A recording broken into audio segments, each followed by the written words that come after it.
Buenos días. Hoy vamos a hablar de la ética militar. ¿Qué es lo que piensa el judaísmo, la Torá en general? No tanto sobre las guerras, sino sobre la ética y las leyes de las guerras según la ley judía. En la sección del párrafo semanal de la Torá que leímos hoy en Shabbat, en todos los templos judíos del mundo, se lee el párrafo de la parte se llama Kitetze, que habla de cuando salgas a la batalla. Y ahí explica varias leyes. Es una sección de la Torá que tiene muchísimos preceptos y tiene también bastantes preceptos que tienen que ver con la guerra y demás. Al principio de la parte de lo que se lee hoy, se habla de lo que se dice las prisioneras de guerra. Prisioneras de guerra. Para entender qué son prisioneras de guerra según la Halajá, hay que ver qué son prisioneras de guerra en el mundo antiguo. En el mundo antiguo, cuando un pueblo es dominado por otro pueblo, había lugares y hasta unos cuantos cientos de años, por ejemplo la Polinesia y demás, en el cual el pueblo conquistado se los mataba a todos, hombres, mujeres y niños. Pero vamos a decir de que aparte de en lugares extremos como eso, en el mundo histórico conocido, Asiria, Egipto y demás, en Europa también, no se mataba a toda la gente. El asunto es qué es lo que se hacía especialmente con las mujeres.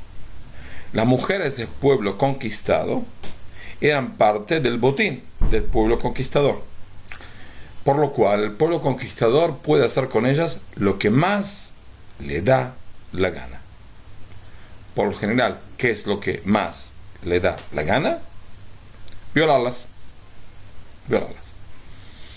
Era algo sabido, conocido, hecho.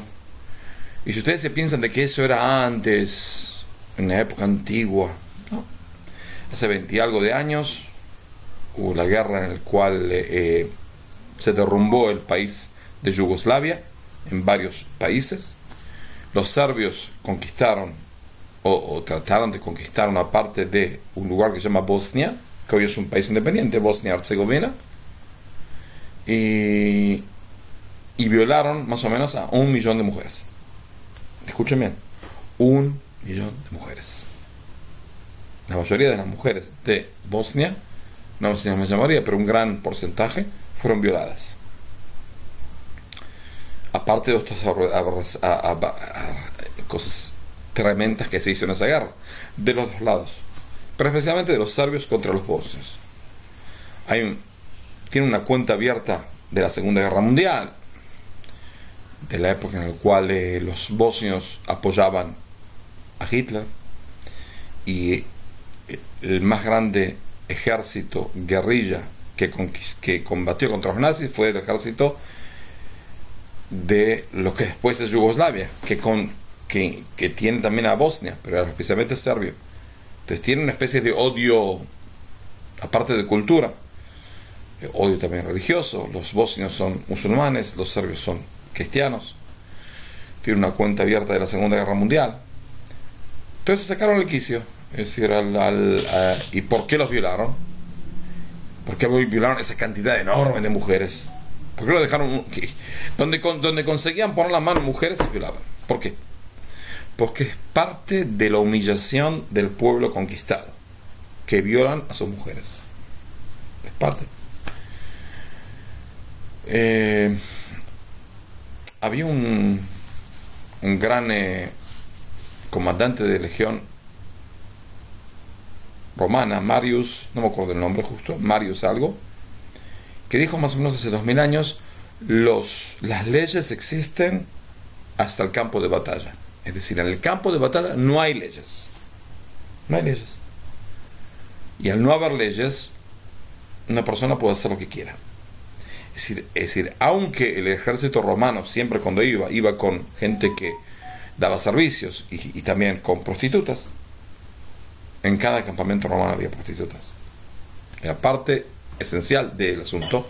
Con todo eso, cuando conquistaban un lugar, violaban a las mujeres. No sé si a todas, pero violaban. No, los... Hay que entender, el soldado romano no era una persona casada. Una persona que servía durante 25 o 30 años al ejército romano sin casar. Entonces, hacía lo que quería. Ahora, y eso no era un ejército romano, era lo normal de todos los pueblos. Es decir, cuando Gengis Khan dijo una vez de que el más grande placer que él tiene en el mundo es abrazar y violarnos, no es una violación, es una especie de entrega de la esposa y las hijas del rey conquistado. Es decir, él conquistó todo, desde China hasta Europa, incluido Medio Oriente, sur de Rusia y demás. Era totalmente imparable. Y él tuvo bastantes oportunidades de llevarse consigo a mujeres, esposas y hijos del rey de uno de los países dominados por él. Y dice que es el mejor placer que tiene. Es decir, él no lo hizo por eso, él lo hizo por conquistar. Pero, si la mujer es paso, no tiene ningún... no tengo que respetarla. Es parte del botín, hago lo que quiero, lo que me da la gana. No tengo nada que me prohíbe, nada que me impide hacer eso. ¿Ok? Viene la Torah y dice así, de que una persona va a batalla, una guerra, y ve a una mujer que le gusta, hay una discusión entre nuestros comentaristas si él puede tener una relación antes, una sola relación, y después hacer todo un proceso que voy a explicar, o que ni una puede tener, tiene que empezar directamente con el proceso. ¿Qué es ese proceso? Ese proceso es llevarla con él, ponerla en su casa, dejarla durante 30 días que llore a su padre, a su madre, a su fe anterior y demás. No puede peinarse, no puede cortarse el pelo, no puede arreglar sus uñas, es decir, tratar de cuanto más fea sea, mejor. Cuanto menos linda y menos atrayente sea, mejor. Y después de ese proceso, esa mujer pasa a ser esposa, no amante, no concubina, no, esposa de la persona, con todos los derechos que tiene una esposa judía, que son muchísimos. Y su hijo nacido de esa relación tiene todos los derechos de cualquier hijo primogénito que recibe una parte más de la herencia y demás. Es decir, a la vida de esa persona, es decir, ¿para qué se le da esos 30 días? Para dos cuestiones. Primero, para que el esposo, tanto sea si tuvo relación con ella en el campo de batalla o no, porque dijimos que es una discusión entre los comentaristas, no se ve atraído más por ella, porque está cada vez más fea, cada vez más no atrayente. Y después, para que ella entienda de que, bueno, ella va a pasar a otro sistema de vida. Ahora, dicen nuestros sabios de que una persona, ¿qué significa? Ve una chica y la quiere. La quiere para casarse, no la quiere para violar. No existe violar a una mujer en el campo, ¿no? Si tú la violas, estás obligado a darle esos 30 días, que es una especie de luto, y darle también, después, tomártela como esposa, con todas las obligaciones que tiene con ellas. Es decir, esa violación te puede salir muy caro, carísimo. Más todavía, vamos a decir que después de 1 o 2 años, o inmediatamente después de los 30 días, no quieres tomarla como esposa. ¿Qué haces? No la puedes vender. Te tienes que dejar libre. ¿Por qué? Porque sí, es botín, pero no es un botín tuyo. ¿Ok? Tú le hiciste un daño a esa mujer. Tanto sé que la violaste, tanto sé que todavía no tuviste relación con ella, como sea. no tienes posibilidad, no es una esclava tuya. Por eso no puedes no hacerle ningún daño y tienes que dejarla libre. Eso es, pienso, es decir, hoy en día no existe, hoy en día el ejército de Israel, no existe que se haga eso. No existe que se haga eso.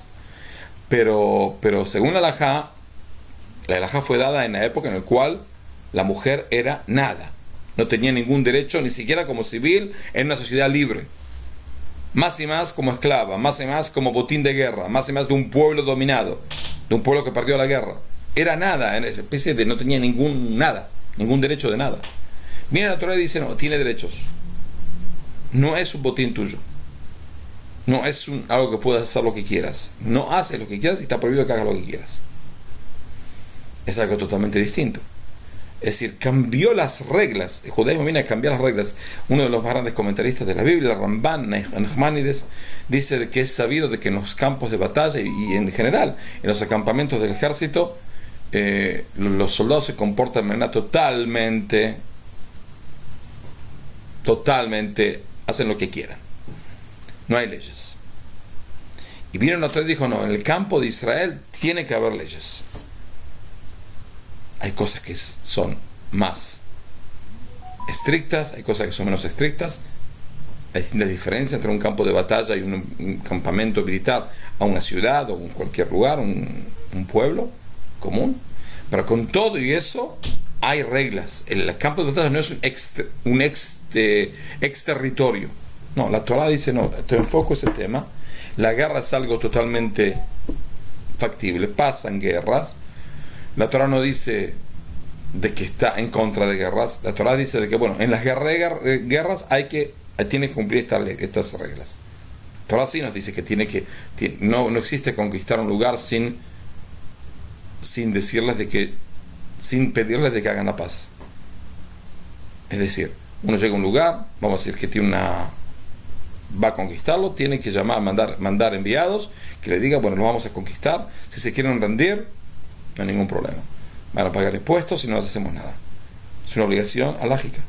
Pero especialmente estamos hablando de las mujeres. Las mujeres pasan a ser algo que uno pasa a ser su esposa. En el judaísmo la esposa y el esposo están en el mismo nivel, ciertamente. ¿Entendido? Por eso está el asunto de que sí, la Torah vino a cambiar el enfoque y a cambiar la costumbre totalmente zafada de las guerras antiguas. Y las cambió en el judaísmo. Ahora, el ejército de Israel hoy en día es tan estricto en cualquier cosa que tiene que ver con llevarse cosas de botín o ni siquiera tocar a la sociedad, más todavía. Si vamos a decir que entraron soldados a la franja de Gaza para cuidar, para atacar a terroristas y demás, y hay una familia que vive ahí en la casa, entonces le tienen que pagar por todo lo que consumen. Es decir, si vamos a decir que se quedaron sin arroz y pidieron 1 kilo de arroz, tienen que devolverlo del depósito del ejército 1 kilo de arroz o pagarle. No existe que no se paga. No existe que no se paga. Más, gente que odia al Estado de Israel, que tiene una especie de tamiz antisemita, dice así. Hay un estudio que dice así, que los soldados de Israel son totalmente racistas. ¿Por qué son totalmente racistas? Escuchen bien, están sentados, siéntense así, ¿no? Porque es algo totalmente loco. Dice así, el Estado de Israel, el ejército de Israel son racistas. Es totalmente una estupidez, porque hay también árabes en el ejército de Israel que sirven, que son parte del ejército, pero no importa.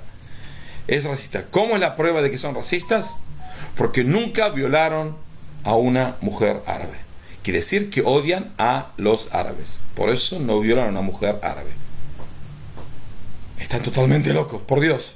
Es decir, el ejército nazi tenía una orden de no violar a judías.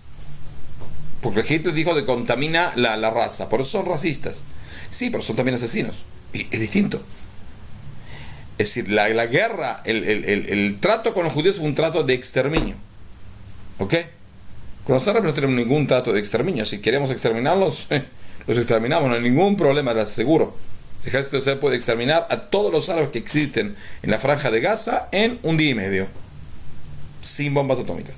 1 día y medio. No queda nadie vivo. Nadie. Hombres, mujeres y niños. Pero como el trato no es un trato de exterminio, entonces ¿cómo puede decir de que si violamos a las mujeres somos unos degenerados? Si no violamos somos unos racistas. Están todos locos. Nosotros no violamos a las mujeres porque no violamos a las mujeres. Porque en la Torá mismo está dicho de que no se puede violar, y los decretos del Estado es que no se puede violar, y somos gente un poco más humanas que ellos, ¿ok? Un poco más humanas que ellos, porque ellos conquistaron en la guerra de la creación del Estado de Israel en el 48 varios lugares, no tenían ningún problema en violar a mujeres, ningún problema, salvo el ejército jordano, que era un ejército ordenado. Los demás hacían lo que querían, ¿ok? Violaron y mataron gente discriminadamente, gente que no tenía armas, gente que no se opuso a ellos, nada, ¿ok? Entonces quiere decir que siempre no termina mal, porque si viola está mal, y si no viola también está mal. El violar a una mujer es degradarla. Violar a una mujer, especialmente en guerras, más degradada, porque está degradando al país, al Estado, a la nación que ella pertenece. Como parte de la cultura antigua, era parte de una costumbre común. Vino el judaísmo y paró ese asunto y digo, no se puede hacer. No se puede hacer. La Torá quiere que la gente sea más humana, quiere que la gente se comporte de manera más humana y ética. Hasta la próxima.